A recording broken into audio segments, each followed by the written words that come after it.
ഇന്ന് നമ്മൾ പോകുന്നത് പൊന്നാനി മണ്ഡലത്തിലേക്കാണ്. സമീർ ബിൻ കരീം അവിടെ നിന്ന് വിവരങ്ങളുമായി ചേരുന്നു. സമീർ, എന്താണ് പൊന്നാനിയിലെ അവസാനത്തെ ചിത്രം? സമസ്തയുമായി ബന്ധപ്പെട്ട ആശയക്കുഴപ്പങ്ങളൊക്കെ ഏത് രൂപത്തിലാണ് ഇപ്പോൾ അവസാന മണിക്കൂറുകളിൽ വോട്ടർമാരെ സ്വാധീനിക്കുന്നത്? വേണു, നിലവിൽ 3 സ്ഥാനാർത്ഥികളും പൊന്നാനിയിൽ അവസാനഘട്ട പ്രചാരണത്തിന്റെ മണിക്കൂറുകളിൽ സജീവമായി തന്നെ മണ്ഡലത്തിലുണ്ട്.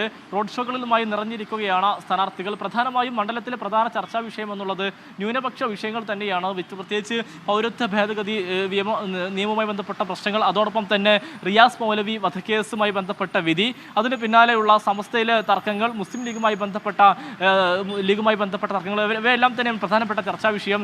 ഇപ്പോൾ ഏറ്റവും ഒടുവിൽ KS ഹംസ പ്രധാനമായും ഉയർത്തുന്നത് ഹൈദരലി ശിഹാബ് തങ്ങളുടെ മരണവുമായി ബന്ധപ്പെട്ട് ലീഗിനെതിരെ ഉയർന്ന ആരോപണങ്ങൾ പ്രധാനമായി ചർച്ചയാക്കാൻ തന്നെയാണ്. ഇത് പ്രധാനമായും സംസ്ഥയിലെ ഒരു വിഭാഗവും ഹംസക്കൊപ്പം ചേർന്നുകൊണ്ട് വലിയ രീതിയിൽ മണ്ഡലത്തിൽ പ്രചാരണായുധമാക്കിക്കൊണ്ടിരിക്കുകയാണ്. പ്രത്യേകിച്ച് സോഷ്യൽ മീഡിയയിൽ വിവിധ തരത്തിലാണ് ഇതുമായി ബന്ധപ്പെട്ട പ്രചാരണങ്ങളും എല്ലാം തന്നെ നടക്കുന്നത്. ഏതായാലും പ്രധാനമായും ലീഗിന്റെ പ്രധാനപ്പെട്ട അല്ലെങ്കിൽ ലീഗിന്റെ തന്ത്രങ്ങൾ അറിയാവുന്ന ഈ ഹംസ എന്ന് പറയുന്നയാൾ പ്രധാനമായും കൂടുതൽ വോട്ടുകൾ പിടിക്കും, വിജയം ഉറപ്പിക്കുമെന്ന് തന്നെയാണ് LDFന്റെ പ്രതീക്ഷ. എന്നാൽ UDF ക്യാമ്പിലേക്ക് വരികയാണെങ്കിൽ തുടർച്ചയായും മുസ്ലിം ലീഗ് ജയിക്കുന്ന ഒരു മണ്ഡലം, ബഹുഭാഷാ പണ്ഡിതനായിട്ടുള്ള സമദാനി എന്ന് പറയുന്ന ഒരു മുഖം, മുസ്ലിം ഇതര വോട്ടുകളൊക്കെ തന്നെ പ്രധാനമായും സമദാനിലേക്ക് എത്തുമെന്നുള്ള ഒരു ആത്മവിശ്വാസം എല്ലാം തന്നെ മുസ്ലിം ലീഗും പ്രകടിപ്പിക്കുന്ന ഒരു സാഹചര്യമാണ് നിലവിലുള്ളത്.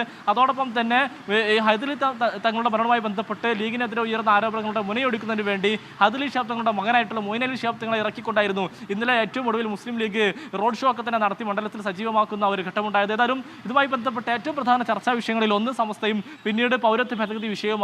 NDA ക്യാമ്പിലേക്ക് വരികയാണെങ്കിൽ കഴിഞ്ഞ തവണ NDA 1 ലക്ഷത്തിലധികം വോട്ടുകളാണ് പൊന്നാനി മണ്ഡലത്തിൽ സ്വന്തമാക്കിയത്. ഇത്തവണയും അതിൽ പരം വോട്ടുകൾ പിടിക്കാൻ കഴിയുമെന്നുള്ളതാണ് NDA ക്യാമ്പിൽ നിന്ന് നമുക്ക് നൽകാൻ കഴിയുന്ന, അല്ലെങ്കിൽ അവർ നമ്മോട് വ്യക്തമാക്കുന്ന കാര്യങ്ങൾ. അതിൽ ഏറ്റവും പ്രധാനപ്പെട്ട കാര്യം, നിലവിലത്തെ സ്ഥാനാർത്ഥി എന്നുള്ളത് മഹിളാ മോർച്ചയുടെ സംസ്ഥാന അധ്യക്ഷയാണ്. BJPയുടെ കേഡർ വോട്ടുകളൊക്കെ തന്നെ മഹിളാ മോർച്ചയുടെ അധ്യക്ഷയായ ഘട്ടത്തിൽ അതെല്ലാം തന്നെ ഇങ്ങോട്ടേക്ക് BJPയിലേക്ക് തന്നെ ലഭിക്കുമെന്നുള്ളതാണ് BJP ആത്മവിശ്വാസമായി പറയുന്നത്. ഏതായാലും നിലവിൽ 7 നിയമസഭാ മണ്ഡലങ്ങളുള്ള പൊന്നാനി മണ്ഡലത്തിൽ 4 LDF, 3 മുസ്ലിം ലീഗുമാണുള്ളത്. ഇത് ഉയർത്തിക്കാട്ടി LDF വലിയ ആത്മവിശ്വാസം പ്രകടിപ്പിക്കുന്നു. എന്നാൽ നേരത്തെ ലോക്സഭാ തെരഞ്ഞെടുപ്പിന്റെ ഒരു വോട്ടിംഗ് ശതമാനവും വോട്ടിംഗ് സ്വഭാവവും നിയമസഭാ തെരഞ്ഞെടുപ്പിലുള്ളത് പോലെയല്ല എന്നുള്ളതാണ് മുസ്ലിം ലീഗ് ഉയർത്തിക്കാട്ടി നിലവിൽ പ്രചാരണം നടത്തിക്കൊണ്ടിരിക്കുന്നത്. വേണോ? സമീർ ബിൻ കരീമാണ് പൊന്നാനി മണ്ഡലത്തിന്റെ വിശദാംശങ്ങളുമായി ചേർന്നത്.